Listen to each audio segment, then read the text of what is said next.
ဥပနာခန္ဓာသိပြီမလားမြင်တာလဲဥပနာခန္ဓာ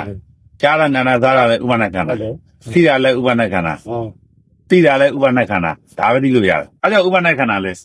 ရှိသေးမှမသိနိုင်ဘူးကြည့်ပြီးတာအာယုံရောက်သွားဓမ္မယုံရောက်သွားတယ်ဓမ္မရောက်သွားမှအဲ့ထိပြီးသားစိတ်ကိုရှိတယ်လို့ယူလိုက်တော့မှဥပနာခန္ဓာဖြစ်တယ်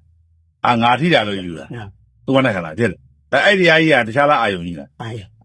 အာယုံဆိုတာလဲအာယုံတွေကအများကြီးယူပါယုံလဲအာယုံပဲတတ်တတ်ယုံလဲအဲ့ဒီအာယုံတွေပြောတာမဟုတ်အဲ့ဒီအာယုံတွေကကျွန်တော်နဲ့မဆိုင်ဘူးကျွန်တော်ဆိုင်တဲ့ဓမ္မယုံတစ်ခုလည်းသိတယ်ဟုတ်တယ်ဓမ္မယုံက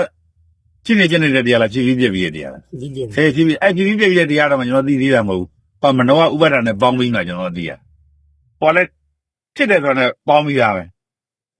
သောတန်တော်ကာရောတက်ကာရောထင်ရှားကြည့်သောခန္ဓာကိုယ်ဒီဥပနာခန္ဓာပါဘာမှလုပ်ပြန်ကျွန်တော်သိနိုင်တဲ့ခန္ဓာဒီ